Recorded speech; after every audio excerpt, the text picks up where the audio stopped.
Hello friends and welcome to knowledge refresh. दोस्तों, आज हम डिस्कशन करने वाले हैं सिटीजनशिप के बारे में। किसी भी देश में आपने देखा होगा कि दो तरह के लोग होते हैं। एक तो सिटीजन होते हैं, हाँ, और दूसरे फॉरेनर्स होते हैं जिनको एलियन भी कहते हैं। एक होते हैं सिटीजन और दूसरे होते हैं एलियंस कहते हैं या फॉरेनर्स भी कहते हैं। तो जो सिटीजन होते हैं उनको सारे पॉलिटिकल राइट मिले होते हैं प्लस सिविल राइट भी मिले होते हैं। लेकिन एलियन को अगर आप देखें तो हम इसको दो कैटेगरी में डिवाइड कर सकते हैं। एक तो होते हैं फ्रेंडली, यानी कि जिस देश के साथ अगर हमारे संबंध किसी देश के साथ अच्छे हैं और उस देश का कोई व्यक्ति हमारे देश में आता है तो वो व्यक्ति कैसा होगा, वो फ्रेंडली एलियन होगा। और दूसरा होता है इनेमी।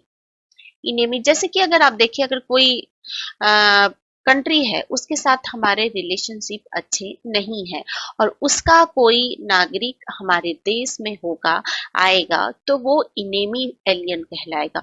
और उसकी जो एक्टिविटीज होती है उस पर हमेशा सरकार की नजर रहती है। उसकी एक्टिविटीज हमेशा सस्पिशियस रहती है। और जो इनेमी कंट्री के लोग हैं हमारे देश में आते हैं तो उनको कुछ कम राइट मिले होते हैं। जैसे कि कुछ चीजों में गिरफ्तारी और नजरबंदी से वो सुरक्षित नहीं होते हैं। अगर गवर्नमेंट चाहे, उनकी कोई एक्टिविटी पे संदेह हो तो उनको अरेस्ट भी किया जा सकता है और उनको नजरबंद भी किया जा सकता है। तो इनेमी कंट्री के जो लोग होते हैं उनको कम अधिकार मिलते हैं। अब हम बात करते हैं सिटीजनशिप की। तो हमारे संविधान में सिटीजनशिप की जो चर्चा की गई है वो पार्ट 2 में की गई है। आर्टिकल 5 से लेकर 11 तक सिटीजनशिप के बारे में चर्चा की गई है। ये याद रखिएगा, इम्पोर्टेंट है। अगर ये कभी पूछे कि हमारे संविधान के कौन से पार्ट में सिटीजनशिप की चर्चा की गई है तो वो है हमारा कॉन्स्टिट्यूशन का पार्ट 2। और आर्टिकल 5 से लेकर 11 तक सिटीजनशिप के बारे में चर्चा की गई है। और जो हमारे सिटीजन होते हैं, यानी कि जो मूल निवासी होते हैं देश के, उनको बहुत सारे राइट मिले होते हैं। जैसा मैंने आपको बताया, बहुत सारे अधिकार मिले होते हैं। उनको सिविल राइट के साथ साथ पॉलिटिकल राइट भी मिले होते हैं। साथ ही उनको फंडामेंटल राइट यानी कि मौलिक अधिकार भी मिले होते हैं, प्लस उनकी कुछ फंडामेंटल ड्यूटीज भी होती है। फंडामेंटल ड्यूटीज मतलब देश के प्रति भी उनका एक कर्तव्य होता है। तो देश के सिटीजन को ये सारे राइट मिले होते हैं। फंडामेंटल राइट की अगर हम बात करें, मौलिक अधिकारों की बात करें, तो कई तरह के मौलिक अधिकार हमारे देश को मिले हैं, कि नागरिकों को मिले होते हैं। सब जैसे कि देश के जो सिटीजन हैं उनके साथ किसी भी उनके धर्म के आधार पर, उनके वंश के आधार पर, उनके मूल के आधार पर, जाति के आधार पर किसी भी तरह का भेदभाव नहीं किया जाना। अवसर की समानता मिलेगी देश के नागरिकों को। बोलने की स्वतंत्रता, फ्रीडम ऑफ एक्सप्रेशन, अभिव्यक्ति की स्वतंत्रता मिलती है। संस्कृति और शिक्षा से संबंधित अधिकार मिलते हैं। लोकसभा और राज्य विधानसभा चुनाव में वोटिंग का राइट मिलता है। जैसा मैंने आपको बताया, पॉलिटिकल राइट मिले होते हैं तो उनको वोटिंग का राइट मिला होता है। और जैसे जैसे हमारे देश के कुछ बड़े पद हैं, उच्च पद हैं, सार्वजनिक पद है, president, vice president, high court, supreme court के जज बनने का अधिकार उनको होता है। गवर्नर वो बन सकते हैं, अटॉर्नी जनरल बन सकते हैं अगर उनकी योग्यता हो तो। ये अधिकार किसे होते हैं? सिटीजन को ये सारे अधिकार मिले होते हैं। जैसा कि हमने थोड़ी देर पहले डिस्कस किया कि हमारे संविधान के पार्ट 2 आर्टिकल 5 से लेकर 11 तक किसके बारे में चर्चा की गई है? नागरिकता की चर्चा की गई है, सिटीजनशिप की चर्चा की गई है। और संविधान में कोई डिटेल में इसके बारे में डिस्कशन नहीं किया गया है। इसके बारे में सारे राइट किसको दिए गए हैं? हमारे पार्लियामेंट को ये अधिकार दिए गए हैं। पार्लियामेंट को ये अधिकार दिया गया है कि पार्लियामेंट को जब जैसा उचित लगे नागरिकता से संबंधित कानून बना सकती है, सिटीजनशिप से संबंधित कानून बना सकती है कि कौन सा व्यक्ति भारत का नागरिक होगा और कौन इसका नागरिक नहीं होगा। कॉन्स्टिट्यूशनल प्रोविजन की अगर हम बात करें तो हमारा संविधान कब लागू हुआ था? 26 जनवरी 1950 को लागू हुआ था। 26 जनवरी 1950 को हमारा संविधान जब लागू हुआ तो चार तरह के लोग हमारे देश के नागरिक बने। पहला था कि जो डोमिसाइल इन इंडिया है, जो लोग हैं, जो मूल निवासी है हमारे देश के, वो भारत के नागरिक होंगे, लेकिन उसके लिए कुछ कंडीशन थी। कंडीशन क्या थी? पहला कि उनका जन्म भारत में हुआ हो, वो क्या हो, बॉर्न हो इंडिया में। उनके माता पिता में से कोई एक का जन्म भारत में हुआ होगा। पेरेंट में से आइदर ऑफ द पेरेंट्स, या तो मदर या फिर फादर, मदर या फादर में से किसी एक का जन्म भारत में हुआ हो, और जो हमारा संविधान लागू हुआ उससे 5 साल पहले से वो भारत में रह रहा हो। संविधान कब लागू हुआ था? 26 जनवरी 1950 को, और लेकिन इसके कुछ प्रोविजन 1949 में ही लागू हो गए थे। तो संविधान के लागू होने के 5 साल पहले से ये भारत में रह रहा हो तो वो व्यक्ति एलिजिबल है देश का नागरिक बनने का। सेकंड चर्चा की गई है पर्सन माइग्रेटेड फ्रॉम पाकिस्तान, यानी कि जो व्यक्ति पाकिस्तान से भारत आया है। जब बंटवारा हुआ हमारे देश का, दो पार्ट में बांटा अंग्रेजों ने हमारे देश को, एक तो इंडिया दूसरा पाकिस्तान, तो कौन कौन से लोग हमारे देश के नागरिक होंगे? कुछ तो लोग जो थे जो हमारे देश से पाकिस्तान में गए, ठीक, और कुछ जो थे वो पाकिस्तान से हमारे देश में हो, तो वैसे लोगों को भी नागरिकता देने का प्रावधान रखा गया। लेकिन इसके लिए भी कुछ प्रोविजन रखे गए। पहला क्या था कि उनके पेरेंट्स या उनके दादा या दादी अनडिवाइडेड इंडिया में पैदा हुए हों, या तो पेरेंट्स या फिर ग्रैंड पेरेंट कहाँ जन्म लिए हो? अनडिवाइडेड इंडिया में जन्म लिए हो। अनडिवाइडेड इंडिया मीन्स ना, उस समय तो ना तो भारत था और ना ही पाकिस्तान था, तो या तो parents, either of the parents, या फिर उनके ग्रैंड पेरेंट्स का जन्म कहाँ हुआ? अनडिवाइडेड इंडिया में हुआ हो। और कोई दो शर्त को वो पूरा करता हो, यदि कोई जो व्यक्ति है वो 19 जुलाई 1948 के पहले भारत आया हो। 19 जुलाई 1948 के पहले भारत आया हो। 1948 क्यों इम्पोर्टेंट है 19 जुलाई? क्योंकि इसी दिन परमिट सिस्टम लागू हुआ था। और परमिट सिस्टम क्या था कि बॉर्डर पर एक आर्मी ऑफिसर से परमिशन लेनी होती थी कि ये जो भी व्यक्ति है वो गवर्नमेंट के द्वारा ऑफिशियली देश की बॉर्डर को पार करके कहाँ जा रहा है? दूसरे देश में जा रहा है। यानी कि पाकिस्तान का अगर कोई व्यक्ति इंडिया आना चाहता था तो उसको एक ऑर्डर लेकर आना पड़ता था मिलिट्री के ऑफिसर का, जो कि परमिट कहलाता था। तो 19 जुलाई 1948 से ये सिस्टम लागू कर दिया गया। तो प्रोविजन ये रखा गया कि 19 जुलाई 1948 से पहले भारत आया हो और इससे पहले वो भारत में रह रहा हो, और अगर वो 19 जुलाई 1948 के बाद भारत आता है तो उसको रजिस्ट्रेशन कराना होगा, पंजीकरण कराना होगा, रजिस्ट्रेशन कराना होगा, और 6 महीने तक, 6 मंथ तक भारत में रहना उसके लिए क्या होगा? इम्पोर्टेंट होगा। और थर्ड प्रोविजन कहता है कि person migrated to Pakistan but later return. बहुत सारे ऐसे लोग थे जो जब बंटवारा हुआ देश का तो बहुत सारे लोगों ने कहा कि नहीं नहीं, हम तो कहाँ जाकर रहेंगे, हम पाकिस्तान में जाकर रहेंगे, पाकिस्तान ही हमारा देश होगा। लेकिन जब वो भारत से कहाँ गए, पाकिस्तान गए, तो वहां उनको अच्छा नहीं लगा, उनके साथ अच्छा व्यवहार नहीं हुआ, तो उनको लगा कि नहीं, हम पाकिस्तान में नहीं रह सकते। माइग्रेट तो किया उन्होंने पाकिस्तान, लेकिन फिर रिटर्न हो गए और कहाँ आ जाते हैं? भारत वापस आ जा सकते हैं, आ जाते हैं, तो वो भी एलिजिबल है देश की नागरिकता के लिए।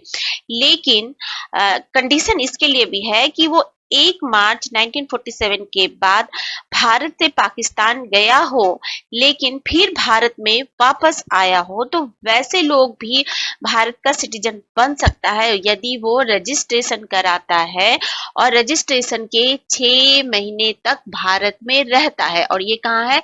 आर्टिकल 7 में ये प्रोविजन दिया गया है। तो यानी कि वैसे व्यक्ति जो बंटवारा होने के बाद पाकिस्तान चले गए लेकिन फिर वापस लौट कर भारत आए तो उनको भी हमारे देश की नागरिकता मिलेगी, क्योंकि वो भी तो अनडिवाइडेड के ही लोग थे। तो उनको भी देश की नागरिकता मिलेगी, लेकिन उनको पंजीकरण कराना पड़ेगा। रजिस्ट्रेशन कराने के बाद 6 महीने तक भारत में रहना उनके लिए मस्ट है, तब जाकर उनको भारत की नागरिकता मिलेगी। नेक्स्ट जो डिस्कशन किया गया है कि जो पर्सन है इंडियन ओरिजिन के, लेकिन हमारे देश के बाहर, भारत के बाहर रह रहे हैं, तो क्या वो भी एलिजिबल है सिटीजनशिप के लिए?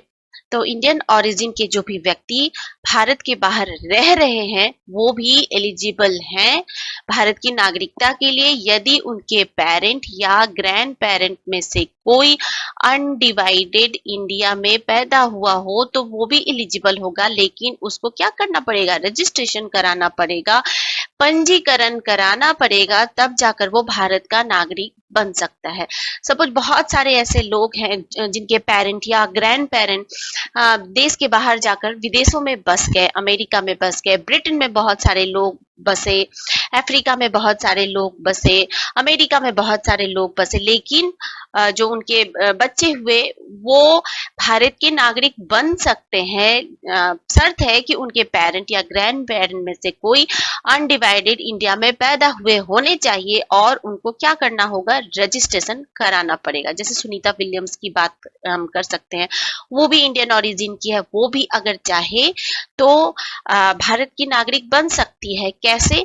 तो उनको रजिस्ट्रेशन कराना पड़ेगा, भारत की नागरिकता को लेने के लिए पंजीकरण कराना पड़ेगा। तो ये कुछ कॉन्स्टिट्यूशनल प्रोविजन है नागरिकता से संबंधित, जो ये प्रोविजन ये कहता है कि किन किन लोगों को नागरिकता दी जाएगी। पहला तो है कि पर्सन जो डोमिसाइल इन इंडिया, यानी कि यहाँ के जो मूल निवासी है उनको मिलेगी। पर्सन्स माइग्रेटेड फ्रॉम पाकिस्तान, यानी कि जो लोग पाकिस्तान से आए हैं बंटवारे के बाद, उनको हमारे देश की नागरिकता मिलेगी। अब हम बात करते हैं एक्विजिशन ऑफ सिटीजनशिप की, यानी कि अगर कोई व्यक्ति भारत का नागरिक बनना चाहता है तो वो किस तरह से भारत का नागरिक हो सकता है, क्या क्या कंडीशंस है।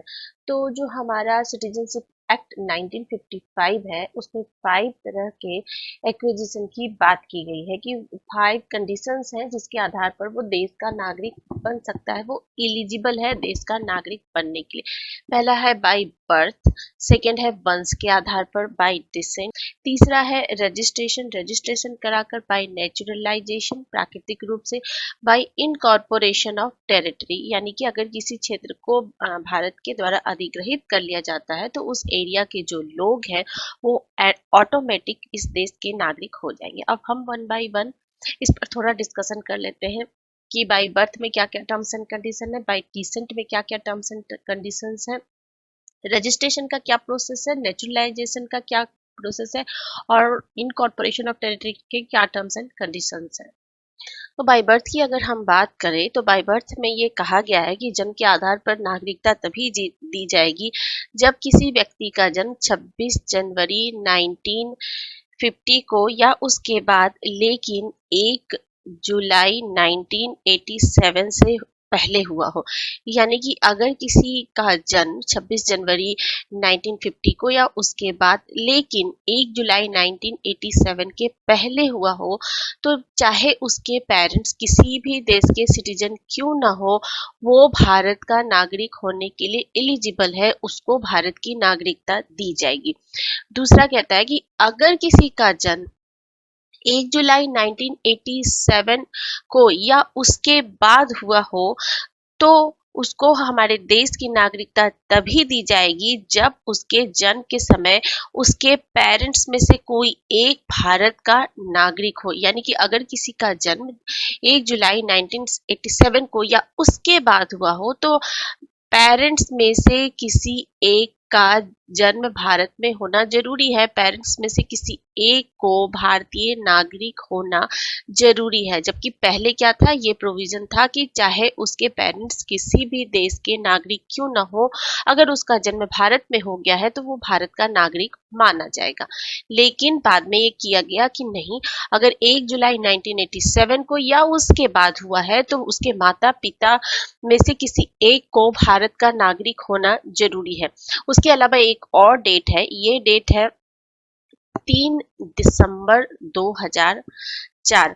तो इसमें कहा गया है कि 3 दिसंबर 2004 के बाद अगर किसी का जन्म भारत में हुआ हो तो उसको उसी कंडीशन में हमारे देश का नागरिक माना जाएगा जब उसके माता पिता दोनों उसके जन्म के समय भारत के नागरिक हो, या फिर माता या पिता में से कोई एक उस समय भारत का नागरिक हो और दूसरा अवैध प्रवासी न हो, यानी कि इलीगल माइग्रेंट न हो। अगर किसी का जन्म 3 दिसंबर 2004 के बाद हुआ है तो उसके दोनों पेरेंट्स क्या होना चाहिए? भारतीय होने चाहिए।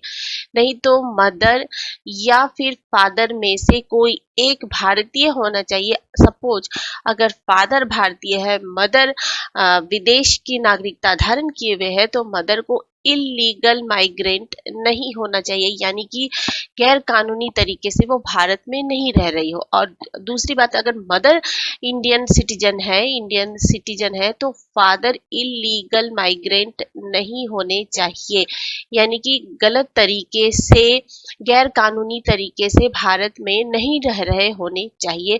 वो प्रॉपर डॉक्यूमेंटेशन के साथ, प्रॉपर गवर्नमेंट की परमिशन के साथ भारत में रह रहे हो, तभी उनके बच्चे को हमारे देश की नागरिकता दी जाएगी। तो ये था बाई बर्थ के आधार पर कि जन्म के आधार पर कैसे सिटीजनशिप दी जाएगी।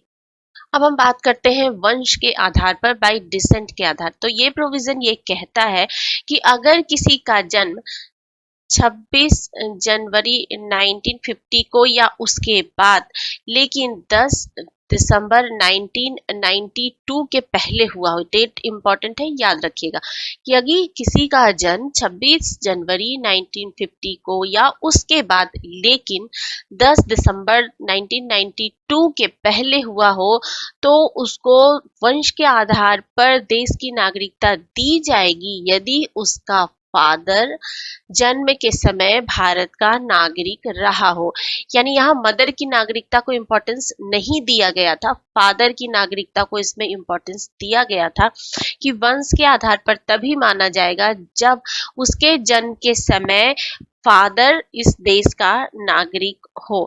लेकिन फिर बाद में किया गया कि अगर किसी का जन्म 10 दिसंबर 1992 को या उसके बाद किसी का जन्म हो तो वो तभी भारत का नागरिक बन सकता है जब उसके जन्म के समय उसके माता पिता में से कोई एक भारत का नागरिक हो।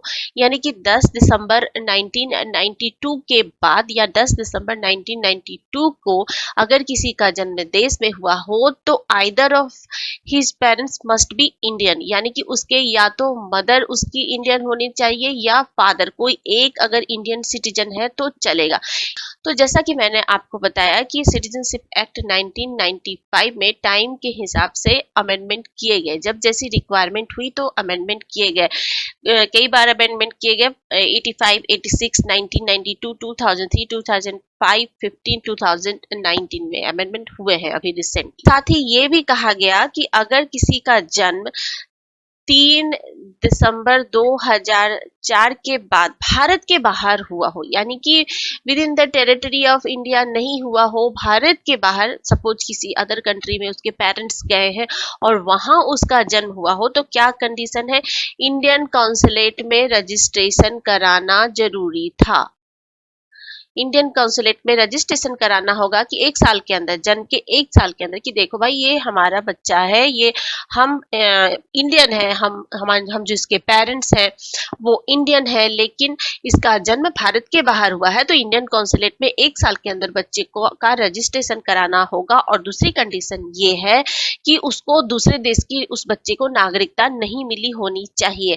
यानी कि सपोज अगर अमेरिका में किसी बच्चे का जन्म हुआ है तो अमेरिका में जो इंडियन कॉन्सुलेट है उसके जन्म के 1 साल के अंदर वहां रजिस्ट्रेशन कराना पड़ेगा।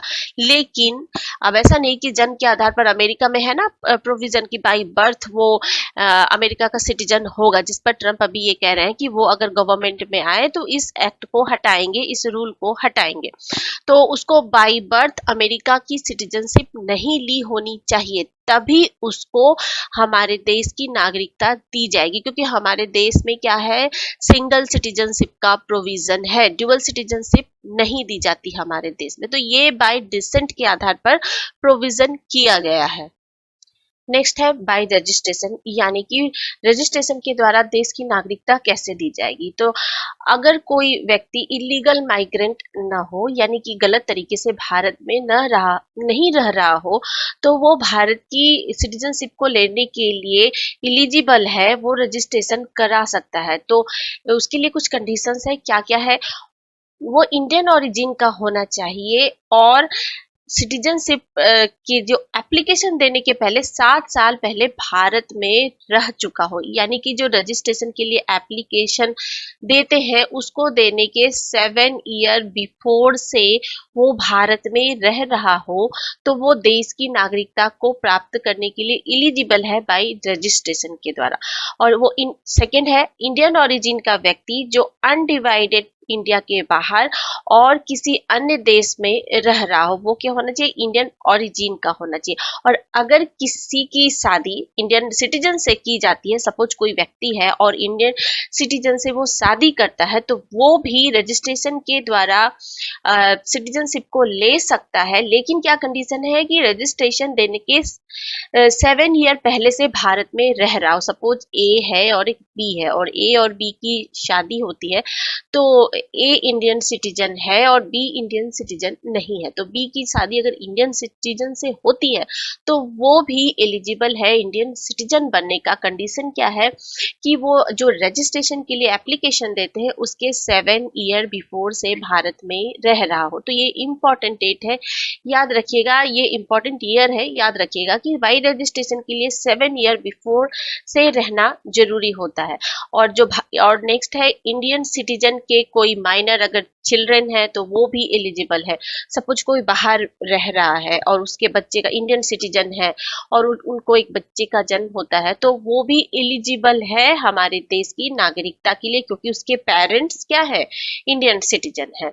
अगर कोई व्यक्ति अपनी फुल एज एंड कैपेसिटी का हो और उसके पेरेंट्स भारत के नागरिक के रूप में रजिस्टर्ड हो, यानी कि अगर कोई व्यक्ति है जो पूरी एज का हो और लेकिन उसके पेरेंट्स क्या हो, इंडियन हो, तो वो भी एलिजिबल है बाय रजिस्ट्रेशन भारत की नागरिकता लेने के लिए। और नेक्स्ट है कि अगर कोई जो व्यक्ति है उसके पेरेंट्स इंडियन सिटीजन हो और रजिस्ट्रेशन के लिए एप्लीकेशन देने के 12 महीने पहले से वो अगर भारत में रह रहा है, तो वो भी एलिजिबल है देश की नागरिकता के लिए। यानी कि अगर कोई व्यक्ति है उसके पेरेंट्स इंडियन सिटीजन है लेकिन उसको देश की नागरिकता लेनी है और वह 12 मंथ बिफोर से भारत में रह रहा है, तो वो भी एलिजिबल है भारत की नागरिकता के लिए। तो ये कुछ प्रोविजन किए गए हैं बाय रजिस्ट्रेशन के लिए कि किस किस तरीके से रजिस्ट्रेशन के द्वारा देश की नागरिकता दी जाएगी। और साथ ही ये भी कहा जाता है कि कोई भी व्यक्ति भारतीय मूल का माना जाएगा, कि यानी कि इंडियन ओरिजिन का माना जाएगा यदि उसके पेरेंट्स कहाँ अनडिवाइडेड इंडिया में पैदा हुए हों, उसके माता पिता में से कोई भी एक अनडिवाइडेड इंडिया में से पैदा हुए हो, और या फिर 15 अगस्त 1947 के बाद इंडियन टेरिटरी के अंदर पैदा हुआ हो, तो वो सब एलिजिबल है रजिस्ट्रेशन के द्वारा हमारे देश की सिटीजनशिप को पाने के लिए। नेक्स्ट है नेचुरलाइजेशन के द्वारा प्राकृतिक रूप से। तो इसमें क्या क्या टर्म्स एंड कंडीशन दिए गए हैं उस पर अब हम थोड़ा सा डिस्कशन करेंगे। अब बात करते हैं हम बाय नेचुरलाइजेशन की, यानी कि प्राकृतिक तरीके से देश की नागरिकता किस तरह से दी जाती है सिटीजनशिप एक्ट 1955 के अकॉर्डिंग। तो सबसे पहले तो कंडीशन है कि इलीगल माइग्रेंट नहीं होना चाहिए, यानी कि अवैध प्रवासी नहीं होना चाहिए, गलत तरीके से भारत में नहीं रह रहा होना चाहिए, और किसी ऐसे देश से उसका संबंध नहीं होना चाहिए जिस देश को भारत की नागरिकता नहीं दी जा सकती, यानी इंडिया के इनेमी कंट्री का वो नागरिक नहीं होना चाहिए। जैसे कुछ देश जैसे पाकिस्तान है, बांग्लादेश है, इन सब की नागरिकता उसे नहीं मिली होनी चाहिए, उससे वो रिलेटेड नहीं होना चाहिए। तीसरा कंडीशन है कि वो अपनी इच्छा से जिस देश में से वो रिलेटेड है उसकी नागरिकता को वो छोड़ चुका है। सपोज वो किसी देश का नागरिक है, अमेरिका का या ब्रिटेन का, और उसको भारत की नागरिकता लेनी है, तो वो पहले अपनी देश की नागरिकता छोड़ दे, इलीगल माइग्रेंट ना हो तो उसको दी जा सकती है देश की नागरिकता।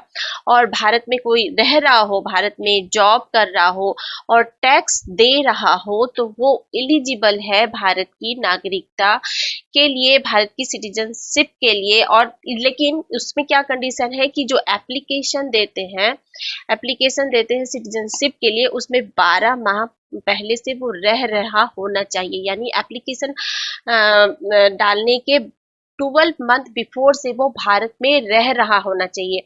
और इसमें भी कहा गया है कि अगर वो 14 साल से भारत में रह रहा हो तो उसमें उसमें 12 महीना ऑलरेडी कंसीडर हो जाएगा। और कम से कम भारत में रहने की अवधि उसकी कितनी होनी चाहिए, 11 साल होनी चाहिए। 11 साल होनी चाहिए तो जाकर उसको भारत की नागरिकता दी जाएगी। और जो 8th शेड्यूल है, 8th शेड्यूल में कुछ लैंग्वेज है, उनमें कम से कम एक उसको अच्छी तरह से आना चाहिए।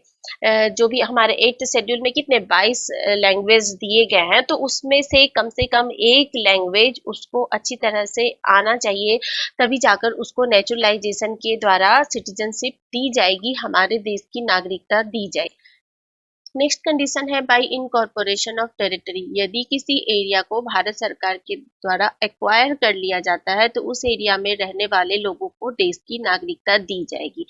फॉर एग्जाम्पल, जब पौंडीचेरी को एक्वायर किया गया था तो पौंडीचेरी ऑर्डर 1962 आया था, जिसमें कहा गया कि जो भी लोग हैं वो किस देश के नागरिक होंगे, भारत के नागरिक होंगे। एक और ऑर्डर आया था 1985 में, असम अकॉर्ड में बांग्लादेश से जो भी माइग्रेंट असम में आए थे, बहुत ज्यादा उनकी संख्या हो गई थी, तो उनके लिए भी एक अमेंडमेंट किया गया। सिटीजनशिप एक्ट 1985 में एक ऑर्डर लाया गया जिसमें कहा गया कि भारतीय मूल के सभी व्यक्ति जो 1 जनवरी 1966 के पहले बांग्लादेश से असम आए और तब से ही भारत में रह रहे हैं तो उनको भारत का नागरिक मान लिया जाएगा। इसमें क्या कहा गया कि 1 जनवरी 1966 के पहले बांग्लादेश से असम आए और तब से भारत में ही रह रहे हैं तो वो हमारे देश के नागरिक होंगे। बांग्लादेश क्या था, पहले भारत का ही पार्ट था ना, अनडिवाइडेड इंडिया का ही पार्ट था। जब बंटवारा किया गया 15 अगस्त 1947 को, जब देश आजाद हुआ तो पाकिस्तान और हिंदुस्तान 2 देश बने, तो ये बांग्लादेश जो था वो पूर्वी पाकिस्तान था। तो ये कहा गया सिटीजनशिप एक्ट में, ये बाद में ये कहा गया कि जो भी व्यक्ति असम अकॉर्ड के द्वारा कि जो भी व्यक्ति 1 जनवरी 1966 के पहले भारत आया है बांग्लादेश से और भारत में ही रह रहा है तो वो भारत का नागरिक मान लिया जाएगा। और ये साथ में बाद में फिर ये भी कहा गया कि जो व्यक्ति 1 जनवरी 1966 को, यानी 1 जनवरी 1966 को या उसके बाद भारत आया है लेकिन 25 मार्च 1971 के पहले बांग्लादेश से असम आया और जब असम आया तब से भारत में रह रहा है तो उसको क्या करना होगा, रजिस्ट्रेशन कराना होगा। रजिस्ट्रेशन कराना होगा तब उसको भारत की नागरिकता दी जाएगी। तो असम अकॉर्ड में ये कहा गया कि अगर किसी व्यक्ति भारत में कोई बांग्लादेश से कोई व्यक्ति 1 जनवरी 1966 को या उसके बाद लेकिन 25 मार्च 1971 के पहले भारत आया है तो उनको रजिस्ट्रेशन कराना होगा, तब जाकर उनको भारत की नागरिकता दी जाएगी। 25 मार्च 1977 क्यों रखा गया, 25 मार्च 1971 क्यों रखा गया, क्योंकि 1971 में बांग्लादेश बना था, पाकिस्तान से अलग होकर पूर्वी पाकिस्तान जो था वो अलग हुआ और बांग्लादेश बना। तो कहा गया कि जो व्यक्ति 25 मार्च 1971 के पहले भारत आए हैं, असम में आए हैं, असम अकॉर्ड में ये कहा गया, तो उनको रजिस्ट्रेशन कराना होगा तो उनको भारत की नागरिकता दी जाएगी। अब हम बात करते हैं लॉस ऑफ सिटीजनशिप की कि कोई व्यक्ति भारत का सिटीजन किन किन कंडीशंस में नहीं रहेगा। तो पहला है बाय रिनंसिएशन, यानी अगर कोई व्यक्ति अपनी इच्छा से, ये त्याग कर दे कि वो अब भारत का सिटीजन नहीं रहना चाहता है, तो उसकी नागरिकता क्या होगी, समाप्त हो जाएगी। सेकंड है बाय टर्मिनेशन, बर्खास्त कर दिया जाता है। जब कोई व्यक्ति किसी अदर कंट्री की सिटीजनशिप को ले लेता है तो ऑटोमेटिक उसकी इंडियन सिटीजनशिप समाप्त हो जाएगी, क्योंकि हमारे देश में सिंगल सिटीजनशिप का प्रोविजन किया गया है, ड्यूअल सिटीजनशिप नहीं हो सकता। हमारे देश का सिटीजन सिर्फ हमारे ही देश का सिटीजन होगा। अगर वो दूसरे देश की सिटीजनशिप को ले लेता है तो उसकी सिटीजनशिप क्या हो जाएगी, टर्मिनेट हो जाएगी। तीसरा है बाय डेप्रीवेशन, यानी कि वंचित कर दिया जाता है सरकार के द्वारा किन किन कंडीशन में, अगर कोई इलीगल तरीके से हमारे देश की सिटीजनशिप को लिया हो, कोई माइग्रेंट है किसी देश से आया है और उसके पास प्रॉपर डॉक्यूमेंटेशन नहीं हो, इलीगल तरीके से लिया हो, तो उसकी नागरिकता से उसको वंचित कर दिया जा सकता है। उसने अपने कॉन्स्टिट्यूशन का अनादर किया हो, यानी कि जो हमारा कॉन्स्टिट्यूशन है उसको डिसरिस्पेक्ट किया हो, तो उसकी सिटीजनशिप को ली जा सकती है। और जब भी कोई ऐसी कंडीशन चल रही हो, वॉर चल रही हो, वैसे कंडीशन में जो भी इनेमी कंट्री है उसके साथ उसका कोई रिलेशनशिप हो, तो उसकी सिटीजनशिप को लिया जा सकता है। और यदि वो रजिस्ट्रेशन कराया हो और नेचुरलाइजेशन के 5 ईयर के दौरान किसी देश में 2 वर्ष की उसको जेल हुई हो, यानी कि वो अगर वो रजिस्ट्रेशन कराया है या फिर नेचुरलाइजेशन के द्वारा वो सिटीजनशिप लिया है और अभी 5 ईयर हुए हैं, लेकिन उनमें से 2 साल वो किसी अदर कंट्री में जेल में रहा हो, तो उसकी नागरिकता ले ली जाएगी। और भारत से बाहर अगर वो 7 साल से रह रहा हो, यानी कि वो इंडियन सिटीजन है और भारत के बाहर 7 ईयर से रह रहा हो, तो उसकी सिटीजनशिप को ले ली जाएगी। तो ये कुछ प्रोविजन है लॉस ऑफ सिटीजनशिप के। तो आपको, जैसे कि मैंने आपको बताया कि हमारे देश में क्या है, सिंगल सिटीजनशिप का प्रोविजन किया गया है, ड्यूअल सिटीजनशिप नहीं है।